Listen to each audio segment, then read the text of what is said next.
Hey, folks, what's up? It's Antonio Pomares, and this is the Hungry Bleek podcast. So, here's the thing. Today, we're going to do something a little different, okay?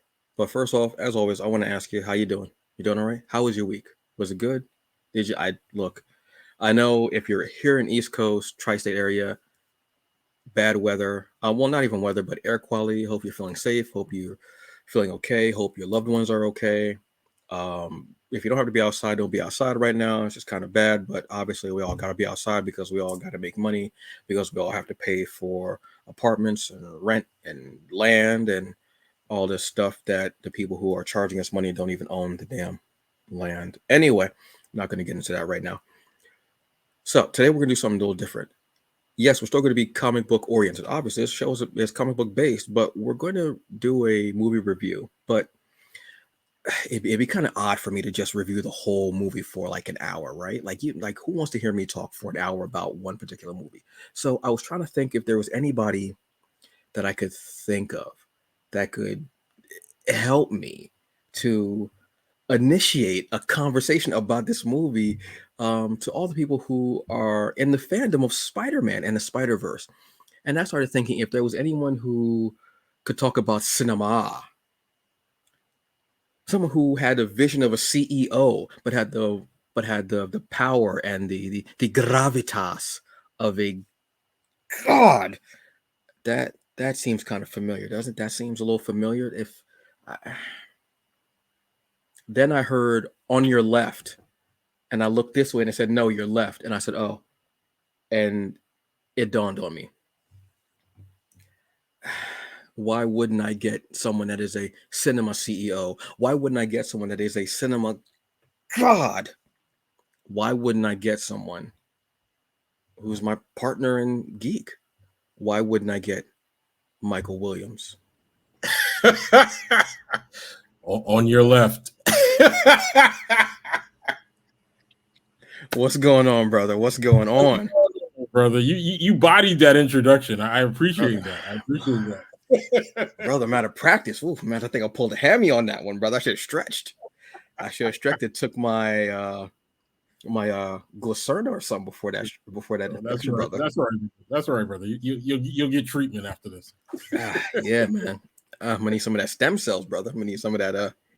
Oh man, lumbar region is pinched, brother. Yeah. What's going on, brother? How are you doing? How was the beard, by the way? How was the beard? How was the beard doing, brother? The beard is still here. Still here. It's living. No, but I'm good. For those of you who don't know, this man here, Michael Williams, we've known each other for quite a few years at this point, and we are partners in geek. If you ever listened or watched to the previous show that I did this, Fandom Initiative, this is one of the co-hosts and co-creators along with me.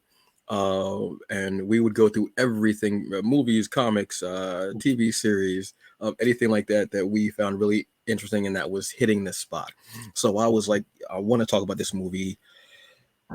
Who can I get to talk about this movie? Is Mike going to be free? Mike is backstage with all these people. He's coordinating like hush projects. I don't want to say nothing. This man is like, going through portals and, signing contracts. I don't want to say nothing. But as I said, man, look, hey, do you want to talk about Spider? He's like, yeah, man, just let me know when. I said, okay. And now here we are. So, folks, this is going to be our spoiler-laden review of Spider-Man Across the Spider-Verse. Now, last time we saw Miles Morales, he was laying in bed after being grounded, listening to music. All the items in his room start floating up.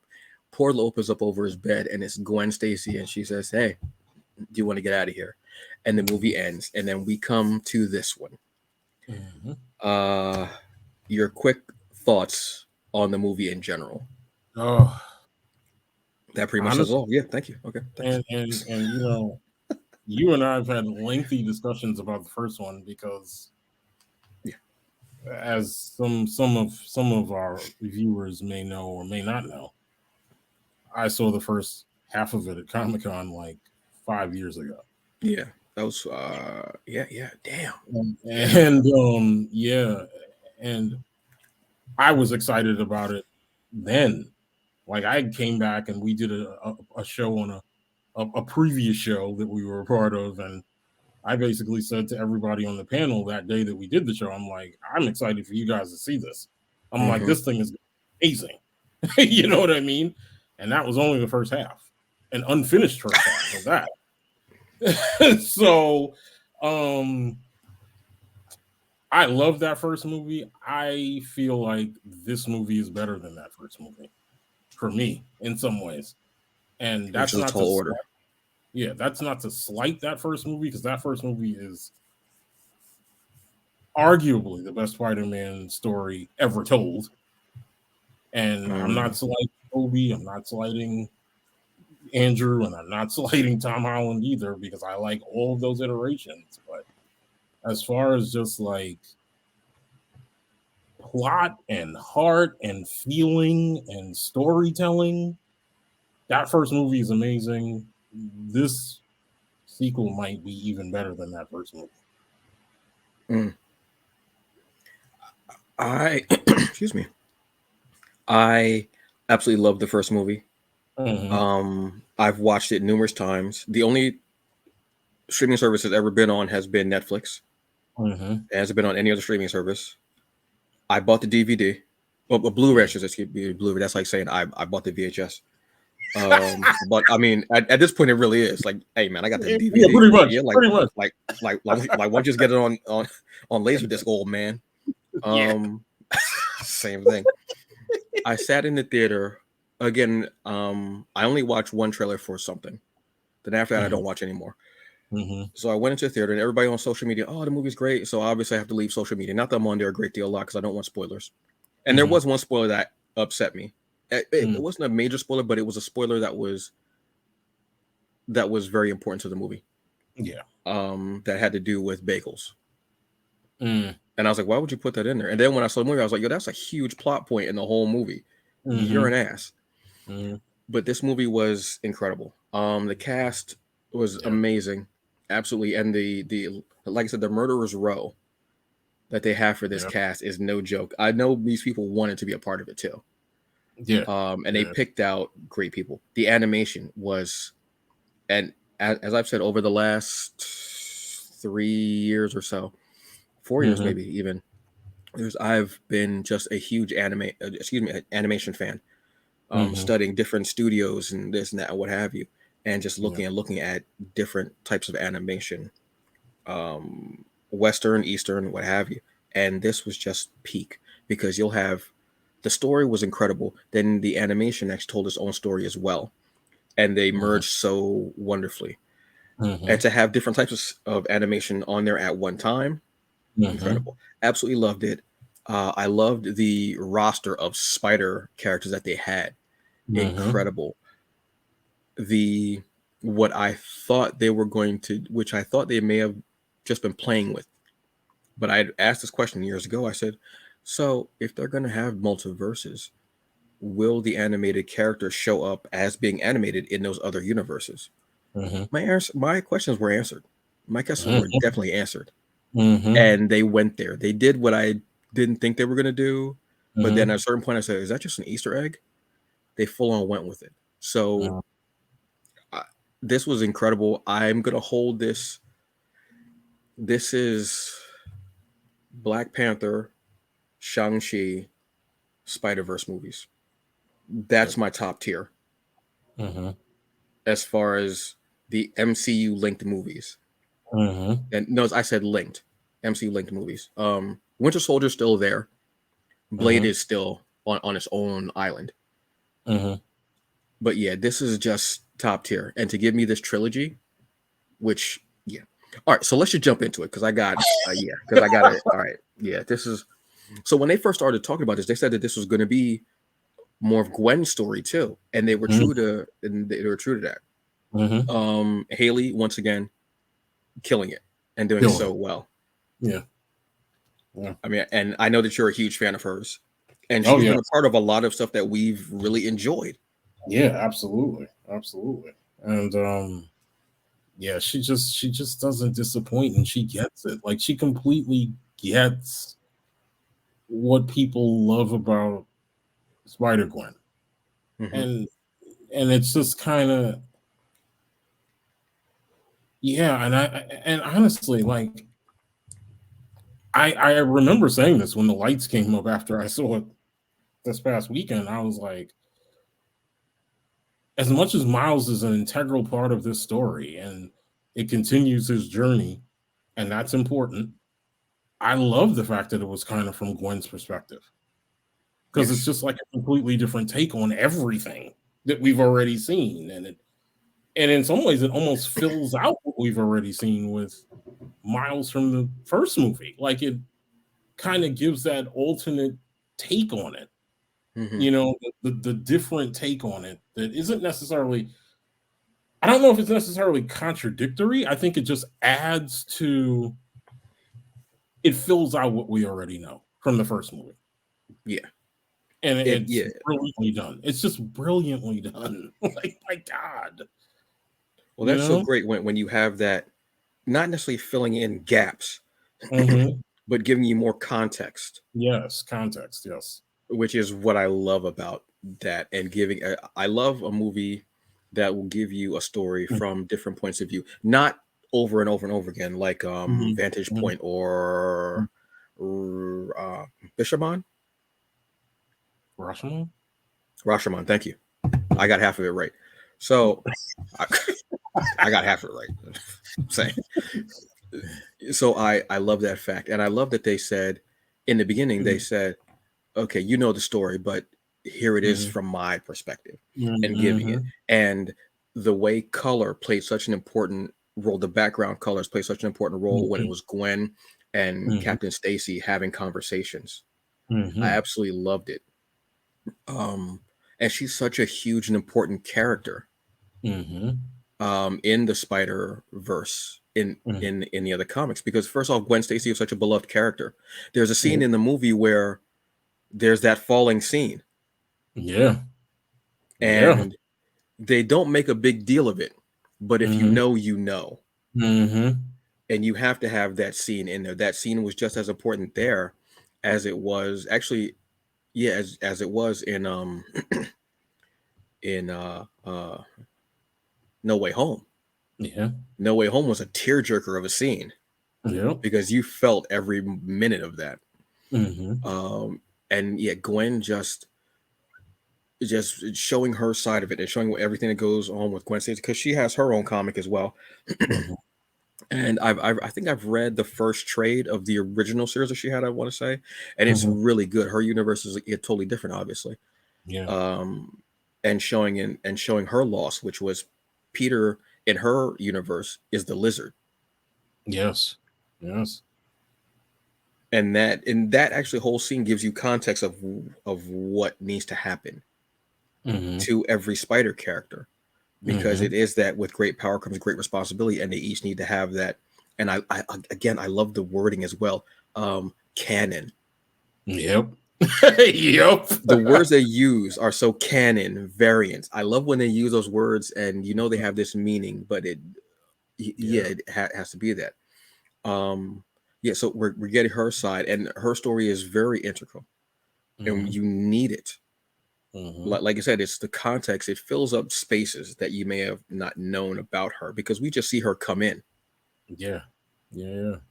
Um, she's there, and then we get introduced back into Miles's life and family and everything. And Spank, we find out my man is not doing so well in Spanish, which just gets his mom.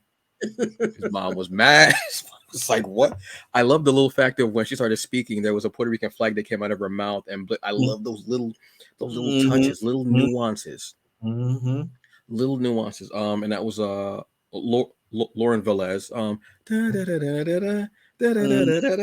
If you know, you know, New York Undercover, Yep. Dexter. I did not know Mm-hmm. for years. I did not realize that she had a twin sister. I did not realize that. Yeah, I didn't know. I didn't know too much later on too. Yeah. Yeah, which is incredible. So I've always been like, damn. So have I been a fan of both of y'all, or just we all like I have no idea. Yeah, But yeah, exactly, right? you know what I'm saying. But I mean, shout out to both of y'all. Also, shout out to Brian Tyree Henry. He's one of my favorite low key banger actors going Oh, on. Dude is. I he's still have to catch FBI. I think it is, or what is it? The Hulu series that he's classified. doing. I want to check Yeah, that yeah, out too. yeah, yeah. Yeah. This He's been brother's that killing it. that dude's been on a whole nother level since Atlanta. He has Like, surpassed Atlanta. I'm gonna be yeah. real because when I think of him, I don't even think of Atlanta anymore. I think of Mm, all the work that he's done. I think of the work mhm. he's going to do because this brother is like he's there, Yeah, yeah. but kind of a reuniting as well Mm-hmm. between him and Glover. I don't know if they had any interaction. Probably not, but still, that's Yeah, great. yeah. Yeah, and that Miles is struggling with whether he should tell his parents Mm-hmm. about being Spider-Man. Goes back and forth and back and forth, back and forth. I think this is the dilemma that every Spider character, every hero has had, especially Mm-hmm. the Spider characters, because we all know that there's real life problems that they go through, being broke, um, trying to figure out what to do, how to grades, everything, their family, protecting the city, what do they need to do, what have you. Right. And then we get introduced to, at a certain point, we get introduced to all of these other Spider characters. But before that, we find out that there is a big bad in this movie. Yeah. But not the big bad that we thought we were going to get, but still a big Mhm. bad. We get Mhm. the Spot, Yes. voiced by Jason Schwartzman, Mm-hmm. who Scott Pilgrim versus the World, Mm-hmm. um, Wes Anderson movies galore, obviously. Mm-hmm. Um, he's one of those low key actors too, Mm-hmm. and he's a Spot. The Spot is a this is another cool thing too. This is like a C-level character, Yep. probably even lower than that. Yep. Who can make portals with their body and make spots. They look like spots, Mm-hmm. and we find out that this character was shown in the first movie. Mm-hmm. Now somebody has spoiled this and didn't think it was going to be a big thing, but it was. You want to tell them what scene this character actually pops up in the first movie? Oh, is it no? Is it in the collider? It's not the collider scene, is it? It's a no. It's a scene when Miles and because we don't see all of that. We only see the person once Oh, yes, yes. in the cafeteria. Mm, mm, yeah, yeah, yeah. So we see the character that when Peter B. Parker and Miles are leaving the cafeteria Yeah, of uh Alchemex. yeah. I want to say Alchemist. correct? Yeah. Mm-hmm. They're running and they're leaving out. Miles throws a bagel at someone. It hits them in the head. It's a throwaway scene. Yes, It's funny. You yes, laugh, but it's a throwaway scene. yes. But in the way that they write it, bookending, dovetailing. Yeah. I I have something going on in my head right now when we're talking about this that is very similar to Mm-hmm, something else that we've seen, ironically enough, in a Spider-Man movie. mm-hmm. This is The, very similar to how they did the whole introduction of Mysterio. yes, which you didn't Very even know. You never knew. yes. And he was all throughout the movie and never knew. Yes. So the Yeah. person that gets hit by the bagel ends up being Spot. You see this whole backstory of the Mm-hmm. collider and everything Mm-hmm. that's going on, and you're like, wait, this movie was like a way of. It almost reminded me of like a Guy Ritchie or a Quentin Tarantino movie Yes, where you yes. get those scenes of like it'll be somebody walking across the street and like this poor bugger right here, and then they'll show you this whole scene of his day, him eating coffee, eating breakfast, tying his shoelaces. Yep, You yep, know, yep, is yep. it's raining and the car splashes him with water. There you see the whole day and how he became until he comes to this point in time right now. Yes, yes, So yes, I love that type of scene, and yes. I mean, Guy Ritchie is famous for it in movies. Mm-hmm. Quentin Tarantino has made millions off of that and Mm-hmm. women's feet in movies for some damn reason. Um, so yeah, that was a really great thing. And no, but you're right. Yeah, the Mysterio thing, that which is a great little bit. Yeah, Because I've absolutely. wanted to go back and watch them because it's been a few years since I've seen Far From Home. I've wanted to go back and watch it and look at the scenes and go, yeah. but they actually show you the scenes during the movie anyway. Mm-hmm. And we find that he's the big bad, and this is who kind of is one of the catalysts for everything that's happening. But then we're introduced to the the the Spider-Verse, and all of these spider characters, and you find out through this fight that Spider-Gwen, Jess Drew, wonderfully voiced by Issa Rae. Yes, bring that. I loved it. And I love the fact she was on a motorcycle the whole time. I'm like, what? I absolutely love that. Issa Rae is awesome. And we get one of my favorite Spider characters, Spider-Man 2099, Miguel O'Hara, voiced by Oscar Isaacs. This man is all over Marvel. Yeah. This man is like, you're gonna run me my check. Yes, I'm gonna be part of everything. And he plays Miguel O'Hara, who is the Spider-Man of 2099, which is another universe. If you remember back in the 90s, there was there was a Marvel 2099 series of comics. It was Spider-Man, X-Men, Punisher, the Hulk, Doom. I think that was it. And it was just like the world in 2099 and everything was going to have you. And they have this big fight, and she's brought in to this core of spider characters that are trying to save the multiverse by bringing in criminals from different eras. What did you feel about that scene when they first introduced Jess Drew and Miguel O'Hara? I mean, spot on. Like, I mean, I've always been kind of familiar with Spider-Woman, through various iterations, comics, cartoons, what have you. But I mean, this is a completely different take on it, and I think that that's what's needed for that character. You know what I mean? And kudos to Issa Rae, who I don't know that I necessarily would have thought Issa Rae originally when they were thinking about trying to do this character, but she does a lot with it, and she does a really good job with it. And I mean, Oscar Isaacs, like, what else do you say about this guy? Like, I mean, from the Marvel perspective, he's just on another level, other than maybe that one time he was failed being Apocalypse. I think he can play a better Apocalypse. We may never get that again, but yeah, like the whole Miguel O'Hara introduction, and kind of plays with this notion is he a hero or isn't he a hero? Because the movie kind of skirts that a bit. You know what I mean? Like, it just those two characters in particular being added to what we already have seen in these two movies has just been amazing. Like, we got a brief introduction to Miguel O'Hara in the first one at the very end. Yeah. But for them to kind of expand on just that introduction and make it full blown out the way that it is in this movie is just and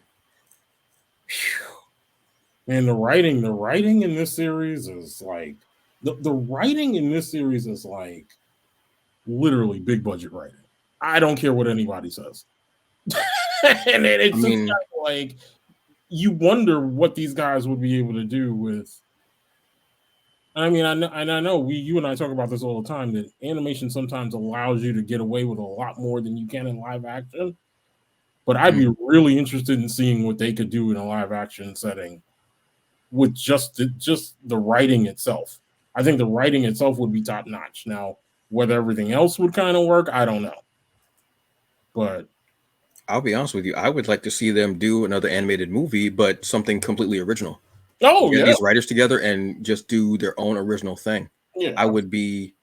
So you know what I would like to see this team do? Something with Dune. Yeah. Truthfully. Okay.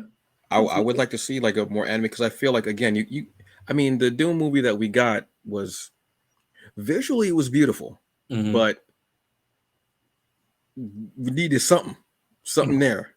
I mean, you need a little something. Okay. Chalamet,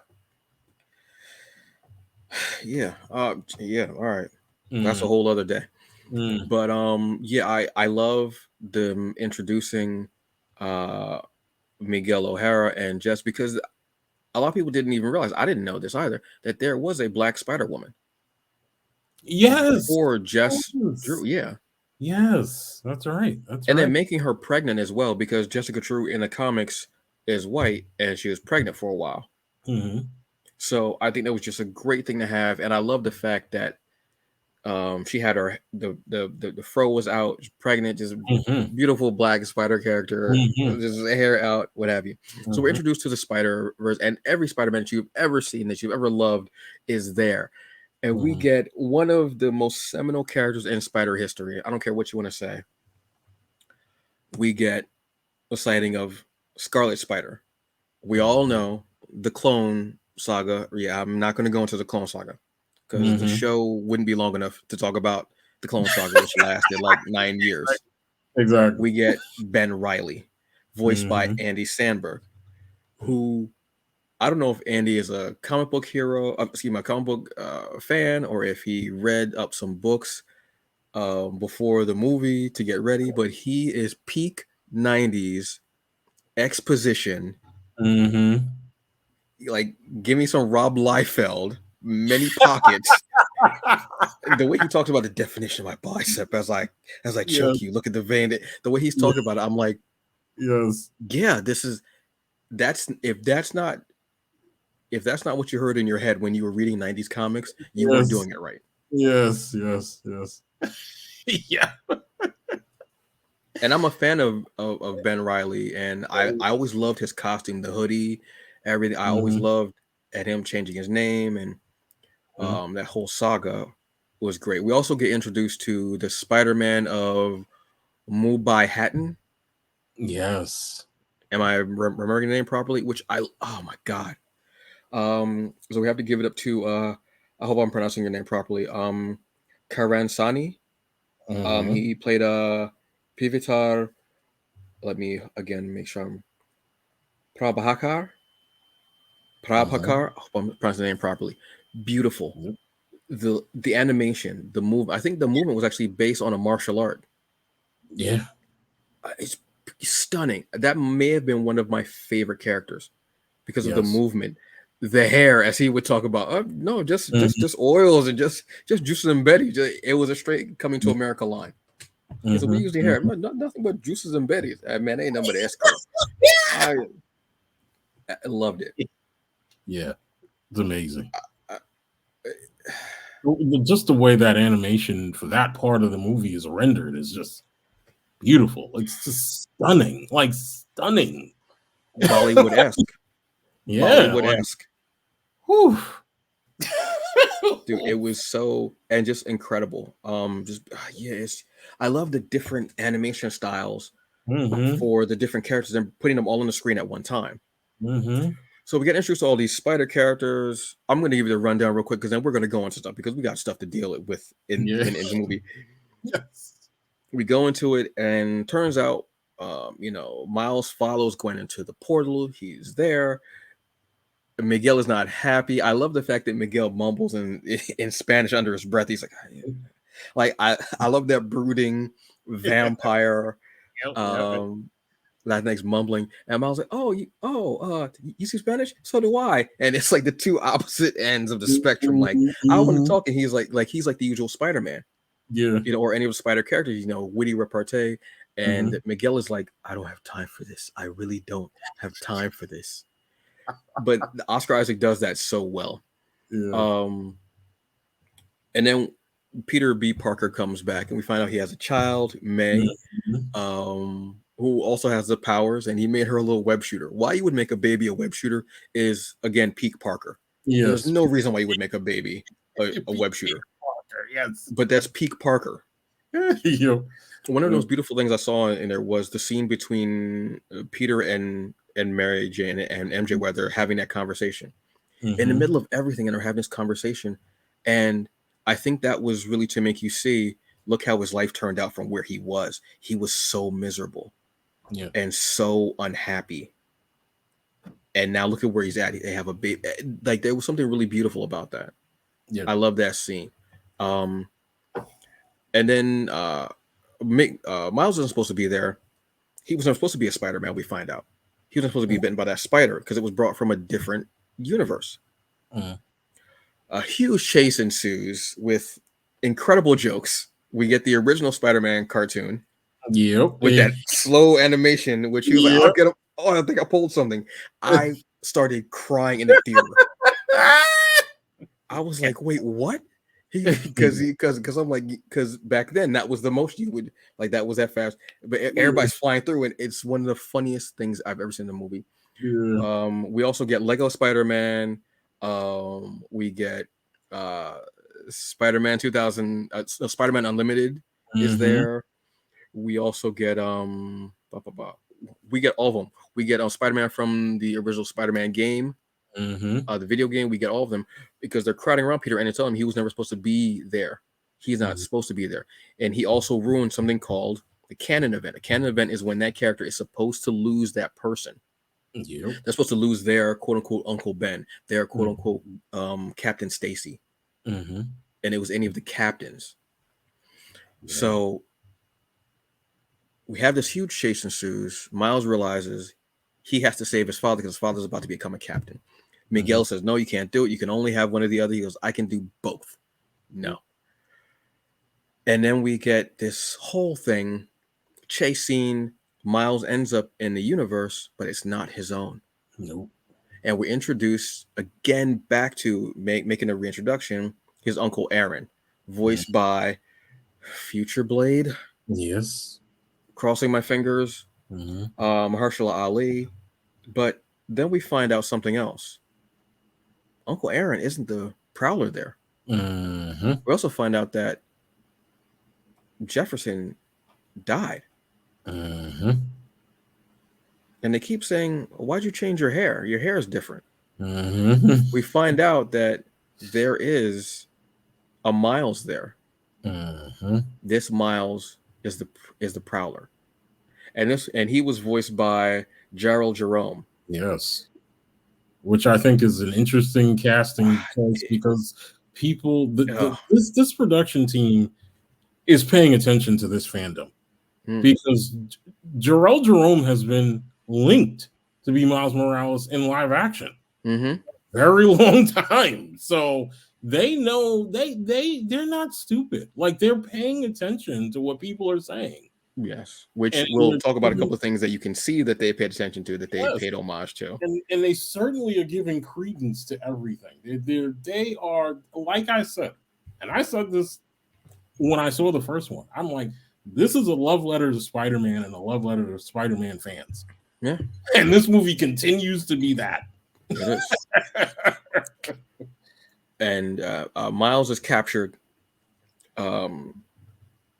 And the two Miles are actually face to face. And you find out that he is this, in their universe, he's the Prowler. He's the bad guy. He's the big bad, which ties into the comics because in the comic, the Miles Morales of the main continuity, I believe, in Spider-Man, he's like a crime lord or something like that, I think. But we'd never even seen him for all these years. We'd never even paid attention to it. There was another Miles Morales, but you go, yeah, there has to be a counterpart for every universe. There has to be. And the movie, and we get Gwen is up on the rooftop, and she's amassed her band because she was never meant to be part of a band, but she made a band of her own, her own family, even of the different Spider characters to help. You've got Scarlet Spider, you've got Jess Drew, you've got oh my god, what's her name? Spider Bite. You have Yuri comes back. You have those characters, and they're gonna help, and then it fades to black. I didn't realize how much time had passed in the movie. I thought we were going to get an ending, and it shut down. And I said, "Oh my!" I was upset. Excuse me. I was caught off guard, but in a great way. I was excited because I was like, "Yes, this story is going to continue." We all in the theaters were like, "Wait, what?" And it was great. So that's basically the story of it. But let's talk about some of the things that hit us. Hobie, we get introduced to Spider-Punk, who is voiced by Daniel Kaluuya. Mm-hmm. And Spider-Punk is a black punk English spider character. Mm-hmm. Scene stealer. Low-key scene stealer. Oh yeah. Him in the back cursing and everything. Yeah. Yeah. Shit on authority. Yeah. Yeah. And I didn't realize it was him at first. I didn't know that. Mm-hmm. Loved him. Yeah, and in some ways they somehow managed to kind of, in a weird way, they like incorporate Daniel Kaluuya's mannerisms into the animation. It's just it's just brilliantly done, dude. Like, wow. Like, I'm like, no stone unturned by these people in production. Like, no stone unturned at all. And giving him that, again, different animation. His animation style was the one that stood out the most out of all the Spider characters, aside from Scarlet Spider, I want to say. Because Scarlet Spider, again, had that 90s kind of feel, but Spider-Punk is just beautifully done. And just, this is going to do a lot for these characters that you may not know of. This character already had a series last year, I want to say. It was a 5-issue limited series, 5 or 6 issues, because it was a character that was so popular. When people found out that Spider-Punk, this English character who's punk, was black, and we also found out that there might be a relationship between the two of them. We don't know, but I was so happy with this character being there. And also, what was the character that hit you as far as the movie? Oh, I'm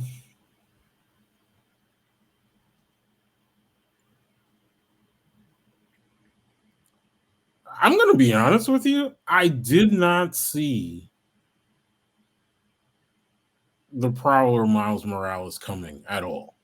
Really? I honestly didn't see it. Like, I was like, I knew at that point that our Miles, realized that he wasn't in the right universe. But then I was like, okay, well, if Aaron in this universe isn't the Prowler, then what is going on? Like, I'm like, what is going on right now? Because this can't be. Like, there's no way. I'm like, this guy has to be the Prowler. He's either lying to Miles on purpose or what's going on, right? And then when Miles Prowler comes out of that dark corner, I was like, what? You know what I mean? Like, jaw dropping. Yeah, and I was like, wow. Like, and that to me is a story, obviously, that we're gonna get in the third film, obviously. But that's the story that I want to know. Like, how does Miles, who we think for all of our intended purposes is a character that we love and we want to see succeed, how does Miles in that universe go down this path and wind up there? Like, that's what I want to know. You know what I mean? I want to say that it's a reverse of the Uncle Ben thing. Yeah. Because Aaron's there. Yeah. And I want to say Aaron was part of it. And it's that part was so good because you think he's going to get out. You think that something's going to happen because you see his finger touching the chain. He's charging his power up. You see them leaping off and then boom. Done. Yep. I'm going to say Prowler, but Don Glover Prowler. Yeah. Didn't see that. What they've done is Ant-Man started something with the quantum verse and time travel, which changed the whole MCU and variants and everything like that. But Spider-Man the Animated Series was the first one to do a multiverse in their series finale. So now we're seeing this movie, this animated movie, has linked all of the universes. Yeah. Amazing Spider-Man, the Tobey Maguire Spider-Man, Tom Holland, all of them. in this scene where Miguel is talking about the multiverse and the different characters. It's a throwaway line, could be a throwaway line in the beginning or an Easter egg when they're having to fight with the Vulture, and he says, "Don't even get me started on Doctor Strange." Yeah, I don't think And you're it's like, "Oh, all right." because I think is that scene in Spider-Man, or is that scene in Doctor Strange's Multiverse of Madness movie where he literally passes through animation? I want to say it's Doctor Strange 2, I want to say. Strange's movie, yeah. That was just brilliant. Yep. To take an animated movie again and make it so pivotal and linking everything. And then when we see, and he's like, "Oh, well, we even call it the Prowler." And you look, and it's Don Glover, live action Don Glover. He's sitting there. So that links the Amazing Spider-Man series. But then we even see the many deaths of Uncle Ben. We see Toby. We see we see a Garfield. We see their times doing it. So we see all of them. I mean, they even linked the old animated Spider-Man series, which I was making fun of, but they even linked that. The only thing they could have done to make it better was to get the original Spider-Man from like the 70s, early 80s series with the thick rope webbing and put him in there. They may have, and I may not have recognized him. Yeah, I think there was a rumor out there that he was possibly in this movie, but where? Like, you have to kind of find where he is. You know, that would be cool to me because I grew up watching those too. Yeah, that was a weekly thing where you could watch that. Yeah, so that was incredibly brilliant to do that. That was all we had when we were young, bro. That was it. I mean, the thick rope and that suit he was like on the walls. You're like, man, this is the height of luxury. This is the height of living. This is it. This is Saturday. Let me get a juice box because Capri Sun wasn't around then. So let me get this cardboard box and drink some juice out of it. Exactly. That's safe. That's safer than drinking from the hose outside in the yard because I can't go inside anymore. Exactly. That part was the part that hit me. I was like, yeah, because I literally said, like, when it happened, I literally said, they're doing it. That was just and people in the theater all like lurched forward. We all were like, wait, they're actually doing it. They're blending them all, which is brilliantly done. Brilliant. What were some other things that got you, brother? Oh man, I'm sorry to be so generic about it. Just everything. Like, there's just so much in this movie that you don't think they're gonna hit, and they just do it. Like, this is a peak example of going for it, right? Like, even if some people aren't going to understand it, like, you just do it and hope that it kind of lands the way you want it to land. And clearly, it has landed the way it was supposed to land. It stuck the landing, huh? Yeah, and just even more like when I said the filling in of how Gwen kind of fills in the Miles story, but it's even more like I kind of got irritated before this movie came out when there was some social media posts by a certain person that I won't even mention on the show. It was talking about, oh, well, they, why is it that Miles would be with someone like Gwen, or why would he like someone like Gwen? But that cat. Yeah, I can completely see why Miles likes Gwen and why Gwen likes Miles. And even at the heart of this story, and even at the heart of the first movie, that there is this like stated kind of romance, for lack of a better term, between those two. And it's not necessarily something that needs to be shown as a physical romance. It's very much an emotional thing. It's very much a mutual admiration society. You know what I mean? And it's just beautifully done. Like, just Beautifully done. Beautifully done. I want to say that first off, that cat needs to worry about the schools he's supposed to be building. Yeah. Secondly, pretty much, brother.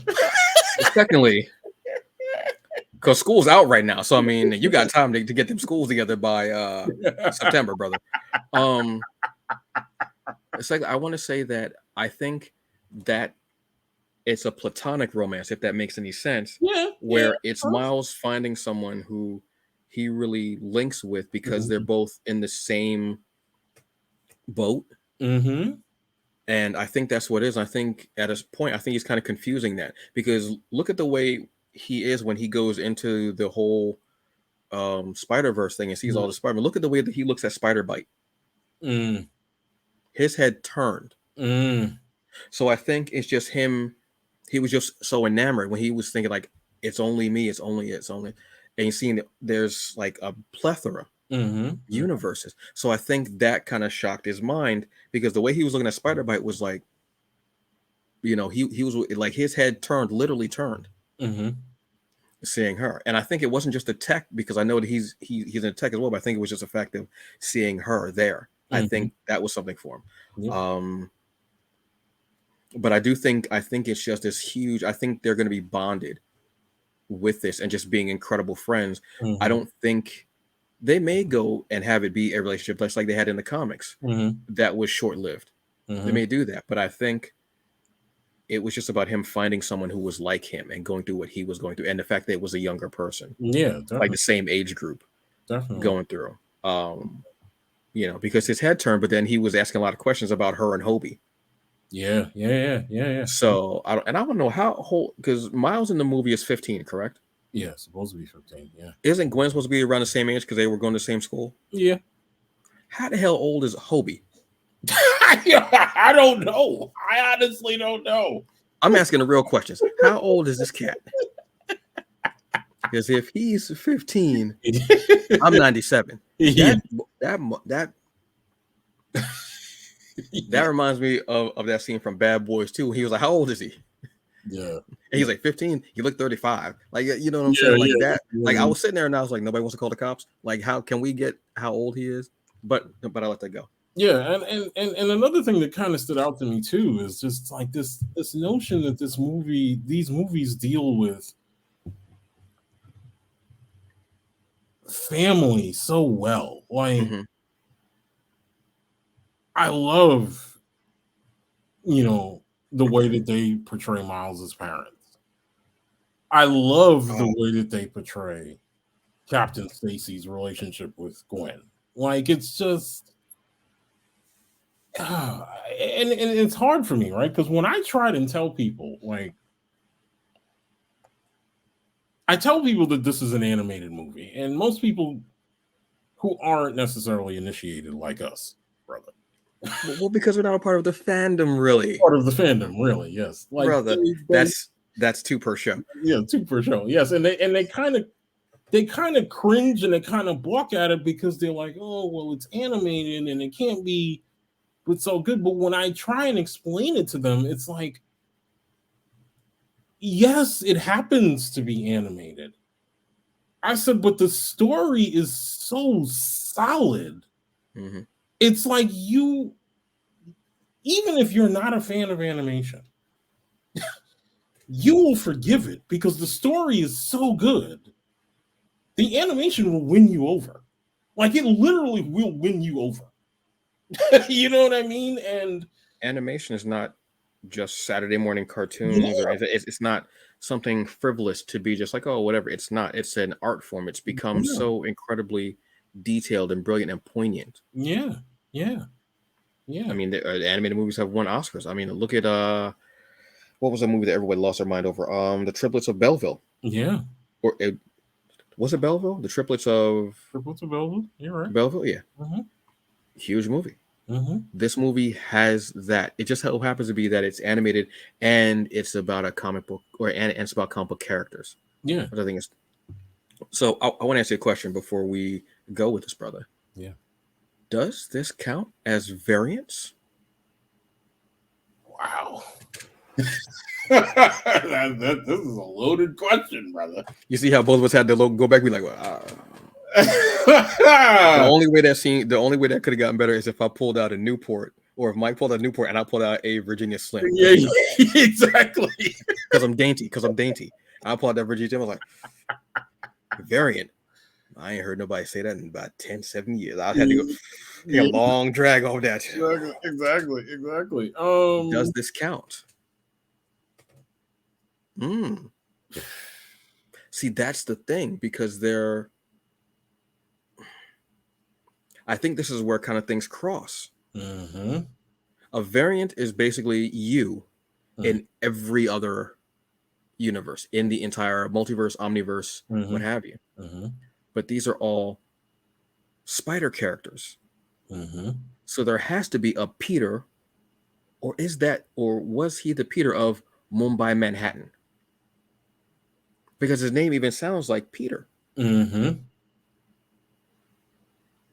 that's the beauty thing.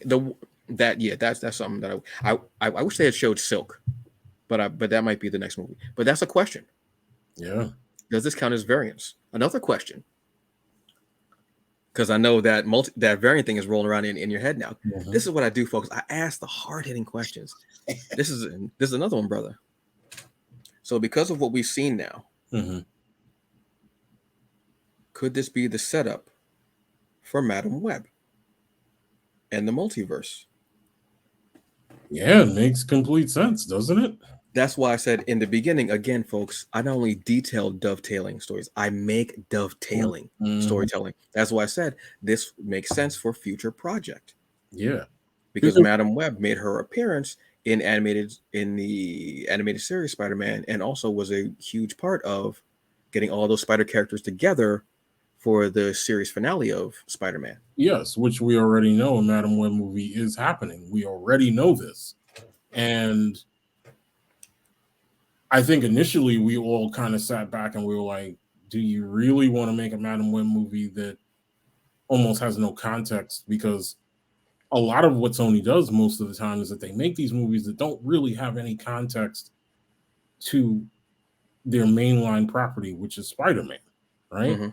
But now you're starting to see whatever this relationship is that they have with Marvel proper now, it's starting to bear a whole lot of fruit now. It really kind of is. And I almost think it's because they know that yes, we own the rights to this character, but we want to do right by this character finally. We want people to like this, love this character. So it's not a bad thing that we go have coffee and bagels and whatever with Kevin Feige and talk about how do we make this better? How do we make this more interconnected? Right? So by you very much saying that, does this now dovetail into Madam Web? I could see the fallout from these Spider-Verse movies maybe not being the mainline thread in the Madam Web movie, but I would guarantee you it's certainly going to be mentioned. It has to be a brick on the wall. Yep. Because we don't even know the story of what of what like the actual plot of that movie is. We honestly, it could be getting them together for something. Yep. I could definitely see that happening.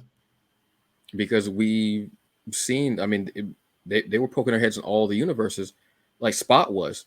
Spot even poked his head into that little convenience store in San Francisco. And she was not impressed because she's seen a lot. And that was that's what I said. I turned and I was like, oh, that's the store from Venom. I was like, wow. I'm like, okay. That's why that didn't impress her. She was like, I saw Venom eat somebody. I saw a symbiote eat someone. Yeah. So that's why I'm saying. So here's another question. Let me add an addendum to what you just said about Madam Web.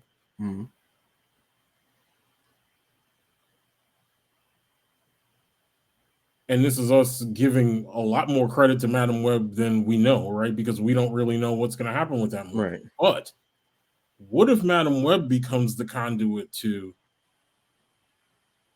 a Miles Morales live action film? Well, we know that there is a Miles because of Amazing Spider-Man. Yep. Yep. See, this is what happens, folks. This is what happens. This is what happens. These are the conversations that happen. These are the days of our lives. Oh, sorry, that's the wrong show. My bad. Sorry, Yeah. my bad, Joe. My bad, Joe. My fault, my fault. But yeah, Yeah. these are questions that are going to be rattling around in your heads a little bit. I know a few of you have seen the movie 2-3 times. I think I've seen some people who've seen it 4 times. So these are some questions that are going to rattle around. We're not really going to get an answer until later on, until we get probably maybe like another 3 years before we get the next Spider-Verse movie. I know. As far as I know, it's next year. Oh, it's next year it's going to be coming out? I was actually kind of hoping a little bit longer because I like that slow burn. Now. Like I don't know, because you hear some contradictory things, like yeah, that's why I know. Haley Steinfeld is saying that she hasn't recorded any lines for the movie yet. But that doesn't really mean anything. They could just be late getting around to her. Or she could just be saying no, because you know how they like to do. Yeah. And we don't know when we're going to be getting exactly this Madam Web movie. And again, what the plot even is. So we have to hold back. But folks, that was pretty much it. Look, there's a lot going on with this movie. You may have seen stuff, you may have caught stuff, you may have missed stuff, what have you. If you want, go check it out again. There's nothing wrong with that. I caught everything that I needed to catch. That's why these questions are in my head. And yeah, I'm excited to see it again. I'm excited to buy it. I'm excited to own it. I'm excited to watch it at home so I can just relax a little bit more and chill and watch it. But look, I gotta thank my partner in geek here. This cat right here, Michael Williams. Brother, I think at the end of the summer, when all the movies have come out, we got to do this again. Absolutely, brother. Absolutely. We will do a show about summertime. I told y'all that I'm going to be taking a break anyway. It's going to be the end of the season. I'm taking the summer off, kind of, sort of, maybe a little bit, who knows. But at the end, I'll come back in September. We'll do some things. We'll talk. We'll kvetch. We'll have some bagels. We'll ruminate. We'll do all those other words that you like. We'll create villains who get in the head with bagels. All right, look, that like it is such a small thing. You, oh wow, that's great. But then when somebody like pointed out, I was like, yeah, pointed out, jerk. So Michael, do you have any words for the folks? Yeah. He's like, yeah. See Spider-Verse again many times. Yeah. If you loved it, see it again and again and again. It's up for pre-order to own. Yeah. And it is since its release last Friday. So it might be digital too. I'm not sure. I have to check. It might be digital by now on demand. Go check it out.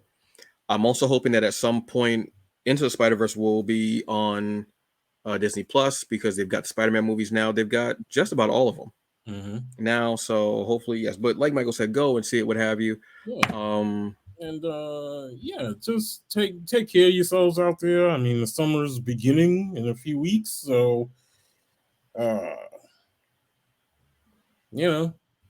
be careful out here.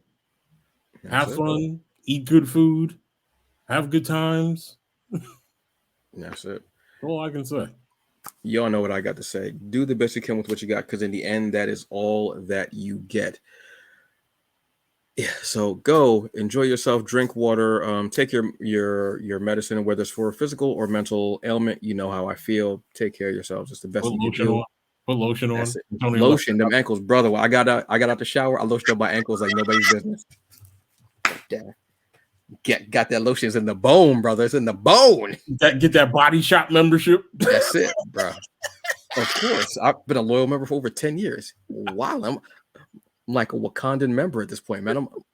I'm like below. I'm like above platinum. I'm like obsidian, like mithrite, like your type of thing. All right, y'all have a good day. Enjoy the rest of it. Be safe. I'll see y'all next time, and have some fun. All right, peace. Peace out.